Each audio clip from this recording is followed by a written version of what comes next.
कुराणाची ही भूमिका आहे की या समस्त प्रेषितांचा संदेश एकच होता.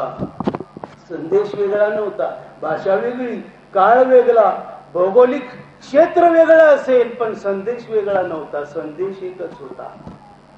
अंतिम प्रेषित आहेत पैगंबर मोहम्मद सल्लल्लाहु अलैहि वसल्लम. कुराणाची ही भूमिका आहे. वलिकुल्ली कौमिन हाद. मानवी इतिहासात या धर्तीवर एकही समाज असा झाला नाही की ज्याच्या मार्गदर्शनाकरता कोणी प्रेषित आला नसावा. ही कुराणाची भूमिका आहे. आणि कुराण काय म्हणतो? या समस्त प्रेषितांवर श्रद्धा ठेवा. निव्वळ पैगंबर मोहम्मद साहेबांवरच श्रद्धा नाही, त्यांच्या अगोदर जेवढे पैगंबर प्रेषित या धर्तीवर आले, आदम पासून ते मोहम्मदांपर्यंत, भारतीय असो की इतर कुठल्या देशातील, या समस्त प्रेषितांवर सारखीच श्रद्धा. कुराणाचा हा दावा आहे. एका प्रेषिताला नाकारलं तर साऱ्या प्रेषितांचा इन्कार आहे. एकाही प्रेषिताला कुणी नाकारू शकत नाही.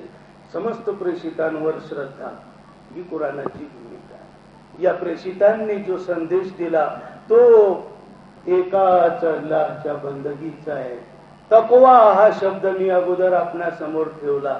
त्याचा अर्थ जो आहे कुराणामध्ये, तकवा या शब्दाला खूप महत्व आहे आणि त्याचा साधारण अर्थ आहे ईश परायणता. हरिभक्त परायण असा त्याचा अर्थ होईल.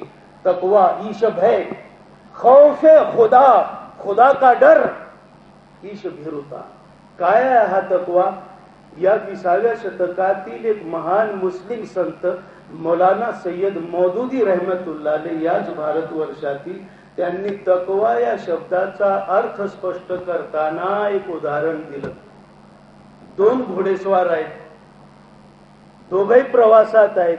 एक तो आहे की घोड्याचा लगाम ज्याच्या हाती आहे, आणि दुसरा जो घोडेस्वार आहे तो असा आहे की घोड्याचा लगाम ज्याच्या हातून सुटलेला आहे, घोड्याचा लगाम ज्याच्या हाती राहिला नाही. आता हे दोघही घोडेस्वार आहेत दिसायला, वरवर पाहता काही विशेष फरक नाही, पण हा जो एक फरक आहे, एकाच्या हाती घोड्याचा लगाम आहे, दुसऱ्याच्या हातून घोड्याचा लगाम सुटलेला आहे. या एका फरकामुळे या दोघांमध्ये जमीन आसमानताचं अंतर आहे. घोड्याचा लगाम ज्याच्या हाती आहे तो प्रवासी घोड्याला घेऊन जाईल तिकडे ज्याला जिकडे त्याला जायचंय आहे ना, लगाम हाती आहे त्याला. आणि हा दुसरा प्रवासी, घोड्याचा लगाम हाती नाही, परिणामी घोड्यावर त्याला कंट्रोल नाही, घोड्यावर नियंत्रण नाही त्याला, उलट तोच घोड्याच्या नियंत्रणात आहे, म्हणून घोडं त्याला घेऊन जाईल तिकडे जिकडे घोड्याची इच्छा आहे. मौलाना मौदूदींनी सांगितलं हे घोडं म्हणजे या वासना आहेत, वासना. आणि वासना रूपी या घोड्यावर स्वार असलेले प्रवासी आहेत या जगातील सारी माणसं. आज लोक वासनांची गुलाम झालेली आहेत. वासना जिकडे ओढून नेतात तिकडे जातात लोक. हे सारे घोटाळे, हा भ्रष्टाचार, हा व्यभिचार, ही 2 नंबरची कामं, ही बेईमानी का म्हणून चाललेली आहे? वासनांची गुलामी आहे. लोक वासनाचार्य झालेले आहेत. वासनाचार्य, वासनांच्या आहारी गेलेली आहेत.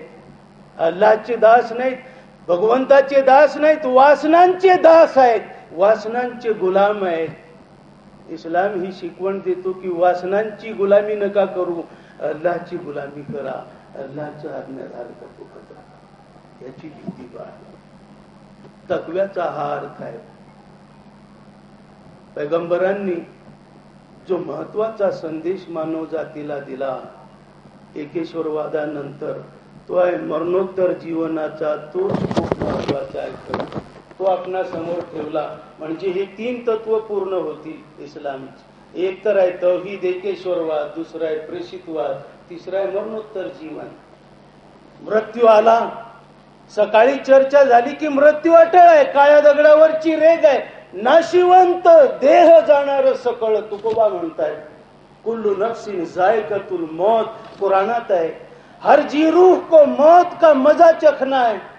मृत्यू कुणाला चुकणार नाही. प्रश्न हा आहे की मृत्यू आला, अग्नी दिला, राख झाली, किंवा मग दफन केलं आणि हाडं सुद्धा सडली कुजली, म्हणजे का खेळ संपला? हा प्रश्न आहे. कुराणाची ही भूमिका आहे, पैगंबरांची ही भूमिका आहे की अग्नी दिला, राख झाली, दफन केलं, माती झाली, म्हणजे खेळ संपला नाही, खेळ सुरू झाला. अरे मृत्यू पलीकडे सुद्धा जीवन आहे, राख झाल्या पलीकडे जीवन आहे, दफन केल्याच्या पलीकडे जीवन आहे, आणि खरं शाश्वत जीवन तेच आहे. पलीकडचं जीवन, अलीकडचं जीवन तर अशाश्वत आहे, नाशिवंत आहे. पलीकडचं अविनाशी जीवन आहे. पलीकडचं जीवन यशस्वी करण्याकरता अलीकडचं जीवन आहे. ही कुराणाची महत्वाची भूमिका आहे. हे जीवन परीक्षा आहे. सध्या जीवन 50 वर्षांची शाळा कॉलेजेसच्या मुलांची जशी परीक्षा असते, त्या परीक्षेचा जसा निकाल लागतो तसा जीवनरूपी या परीक्षेचा निकाल लागेल. कुराणात आले, फमन यामल मिस्काल जर्रतिन खैरन यरा वमन यामल मिस्काल जर्रतिन शर्रन यरा. जिसने जर्रे बराबर नेकी की वो उसको देख लेगा, जिसने जर्रे बराबर बदी की वो उसको देख लेगा. मृत्यू पलीकडे जीवन आहे. जाग द्यावा लागेल, विचारणा होईल. प्रत्येक माणूस जो आहे तो उत्तरदायी आहे. ही भूमिका आहे कुराणाची, इस्लाम. मृत्यूच्या पश्चात समस्त मानव जातीला पुन्हा एकदा जिवंत केलं जाईल. आज लोक मान्य करत नाही. कसं शक्य आहे? राख झाल्यावर कसं काय जिवंत केलं जाईल? दफन केलं कबरीमध्ये, हाडं सुद्धा सडली आणि म्हणे आता जिवंत केलं जाईल. कसं शक्य आहे? कुराण सांगतो की अरे जन अति सूक्ष्म अशा एका शुक्र जंतूपासून, जो उघड्या डोळ्यांनी दिसत सुद्धा नाही, ज्याला पाहण्याकरता अतिसूक्ष्म दर्शक यंत्राची गरज लागते, अशा जंतूपासून तुला मुठभर आकाराच्या गर्भाशयात मातेच्या उदरात तुझी निर्मिती केली, तुझी रचना केली. त्या अल्लाहसाठी राखेतून आणि मातीतून तुला उभं करणं काही अवघड काम नाही. ज्यानं चंद्र सूर्य ताऱ्यांची निर्मिती केली, ज्याने या सृष्टीची निर्मिती केली, त्याच्याकरता तुझ्यासारख्याला पुन्हा जिवंत करणं काही अवघड काम नाही. व्यर्थ नाही तुझे. ही दुनिया अंधेर नगरी नाही आहे, आणि तो या दुनियेचा निर्माता आंधळा पण नाही, तो बहिरा पण नाही आहे. तुकाराम महाराज म्हणतात, तुका म्हणे काळे लावी अले माप, जमा घरी पाप पुण्याची. हे अंधेर नगरी नाही. रेकॉर्डिंग होते, रेकॉर्डिंग अंधारात, उजेडात, समाजात, एकांतवासात, मशिदीत, दवाखान्यात, दुकानात, गल्ल्यावर, ऑफिस मध्ये, अधिकारी पदाच्या खुर्चीवर.